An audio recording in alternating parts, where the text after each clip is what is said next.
ও এখন থেকে তোমাদের সঙ্গে পড়াশোনা করবে। তুই কিছু বললি না, বল কিছু। আচ্ছা নুর ইসলাম, এই তোমার কাগজপত্র যা যা এনেছো সব দাও তো।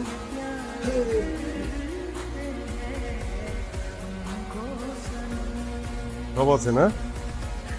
আচ্ছা নুর ইসলাম, তুমি তুমি একটু এদের সঙ্গে এখানে বসো।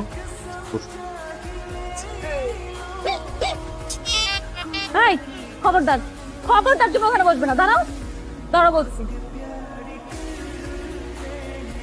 নূর, তোমার সব কাজ আমি কমপ্লিট করে দিয়েছি, রাখো।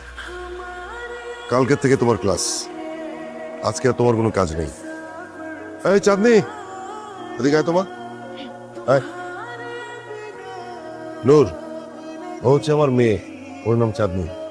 চাঁদনি শোন, তুই বাসায় যাওয়ার সময় ওকে সঙ্গে করে নিয়ে যাবি, ঠিক আছে?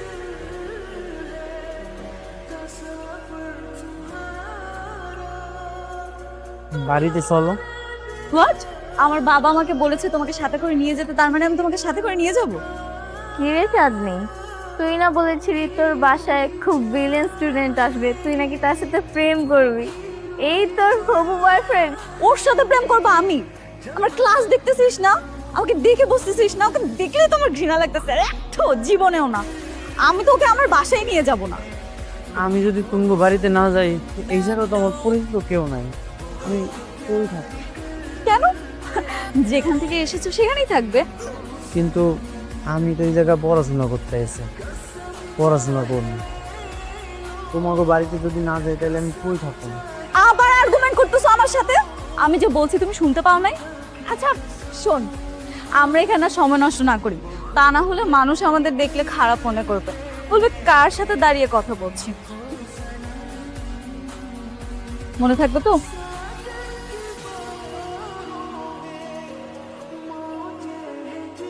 চাঁদনি, এই চাঁদনি, কি হয়েছে? হ্যাঁ, এত জোরে জোরে চিৎকার দিচ্ছ কেন? চাঁদনি, আসে এদিকে আয়। তাড়াতাড়ি নাম, অস্থির হয়ে গেছে তোর বাবা। তোকে আমি বলেছিলাম না যে বাসায় যাওয়ার সময় ওকে সঙ্গে করে নিয়ে যাবি? বাবা, তোমাকে একটা জিনিস বুঝতে হবে, এই ছেলেটাকে আমার পছন্দ না। এমন একটা খ্যাত ছেলের সাথে আমি একই রিক্সা করে আসবো, এটা তো আমি কল্পনাও করতে পারতেছি না। তখন তো খুব লাফালাফি করেছিলি, নাচানাচি করেছিলি, এই করবি সেই করবি, ও এলে খুব ভালো হবে। কেন এখন কেন পছন্দ হচ্ছে না তোমার? হ্যাঁ আমি বলেছিলাম মা, আমি বলেছিলাম, কিন্তু আমি কি জানতাম বাবা কোত্থেকে একটা গাইয়া ছেলেকে নিয়ে আসবে। এত বেশি বিয়াদুপি করো না। স্টুডেন্ট হিসেবে তোমার চেয়ে ও অনেক বেশি ব্রিলিয়ান্ট। তোমাদের যেহেতু এত ভালো লাগতেছে, তাহলে তোমরা মাথায় তুলে নাচো, আমাকে এগুলোর মধ্যে ডাকবে না। যা গিয়ে দেখ, আমাদের বাসায় নতুন আপদ এসেছে। বাবা তুমি ওর কথা কিছু মনে করো না, ওর একটু মাথা গরম তো, তুমি ফ্রেশ হও, তোমার আন্টি